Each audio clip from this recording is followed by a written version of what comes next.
नमस्ते। कभी-कभी ऐसा होता है ना कि हम किसी चीज़ को लेके बहुत पैशनेट होते हैं, लेकिन उसमें कामयाबी दूर-दूर तक नज़र नहीं आती।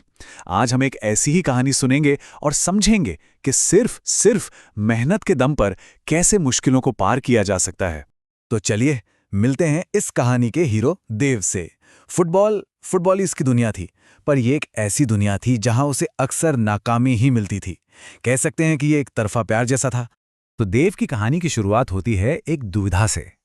मतलब एक तरफ तो था उसका जुनून और दूसरी तरफ कड़वी हकीकत। चलिए देखते हैं कि इन दोनों के बीच वो बेचारा कैसे फंसा हुआ था।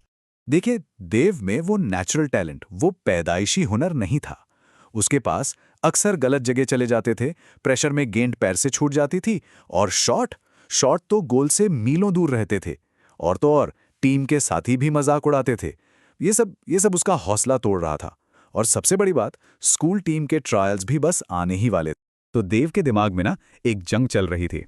एक तरफ टीम में सिलेक्ट होने का सपना था और दूसरी तरफ नाकामी का डर। उसके मन में बस एक ही सवाल घूम रहा था, क्या मैं सच में इसके लायक हूं? लेकिन फिर जब देव लगभग हार मानने ही वाला था, उसे एक ऐसी सलाह मिली जो सब कुछ बदलने वाली थी, है ना? कभी-कभी सबसे सीधी-सादी बातें ही सबसे ज्यादा असर कर जाती हैं। ये शब्द थे उसके चाचा के। कोई लंबी चौड़ी फिलॉसफी नहीं, बस एक सीधी सी बात। लेकिन देव के लिए ये एक मंत्र की तरह बन गया। और फिर उसी शाम जब पूरा मैदान खाली हो गया और बाकी सब घर चले गए, देव अकेला वहां रुक गया। देखिए, ये सिर्फ रुकना नहीं था, ये एक वादा था जो उसने खुद से किया था और यहीं से उसकी असली मेहनत शुरू होने वाली थी। तो देव ने फैसला तो कर लिया था, पर असली काम तो अब शुरू हुआ था। ये कहानी का वो हिस्सा है जहां कोई जादू नहीं होता। यहां होती है तो बस रोज की कड़ी मेहनत, घंटों की मेहनत। उसके पास ट्रेनिंग के लिए कोई फैंसी इक्विपमेंट नहीं थे, बस कुछ खाली पानी की बोतलें जिन्हें वो कोन्स की तरह इस्तेमाल करता था। इससे यही तो पता चलता है कि जब इरादा पक्का होना तो बहाने अपने आप पीछे छूट जाते हैं। सोचिए, एक ही दीवार, एक ही गेंद और हजारों बार वही एक पास। यही वो बोरिंग लगने वाला काम है जो धीरे धीरे हुनर को तराशता है, जब तक कि वो आदत ना बन जाए। और ये सिलसिला कब तक चलता था? हर शाम सूरज ढलने से लेके स्ट्रीट लाइट्स के जलने तक। जब बाकी सब आराम कर रहे होते थे, देव का दिन तब भी खत्म नहीं होता था। यही थे वो घंटे जो उसकी किस्मत लिखने वाले थे। हाँ, पर यह बदलाव कोई रातों रात नहीं आया। पहले हफ्ते में पैरों में छाले पड़े, बहुत दर्द हुआ। दूसरे हफ्ते बारिश भी उससे रोक नहीं पाई। फिर धीरे धीरे तीसरे हफ्ते तक गेंद उसके कंट्रोल में आने लगी और चौथे हफ्ते तक तो कोच की नजर भी उस पर पड़ चुकी थी। और फिर वो दिन आ ही गया, टीम ट्रायल्स का दिन। अब देव की हफ्तों की मेहनत का इम्तिहान होने वाला था। हाँ, घबराहट तो इस बार भी थी, लेकिन साथ में एक अजीब सा सुकून भी था।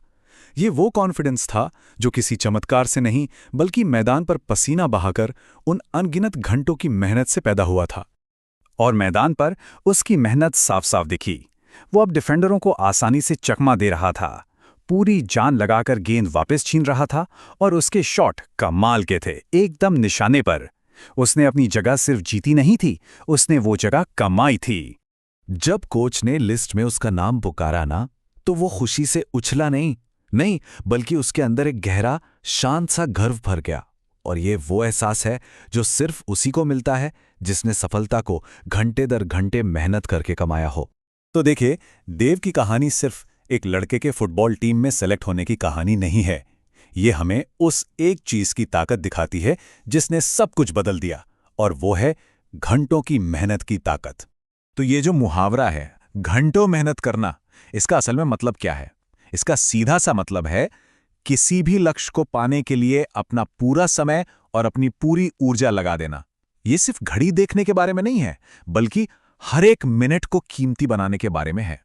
देव का ये जो सफर है, ये हमें 4 बहुत जरूरी सबक सिखाता है। पहला, कि मेहनत से हुनर बनाया भी जा सकता है और उसे तराशा भी जा सकता है। दूसरा, कि लगन के आगे टैलेंट भी फीका पड़ जाता है। तीसरा, कि सफलता कोई लॉटरी नहीं है, इसे घंटे दर घंटे कमाना पड़ता है। और चौथा और सबसे जरूरी, कि जो प्रक्रिया होती है ना, वही परिणाम बनाती है। तो अब सवाल ये उठता है कि हमारी जिंदगी में ऐसा कौन सा लक्ष्य है जो हमारे कीमती घंटों के लायक है? इस पर सोचना तो बनता है।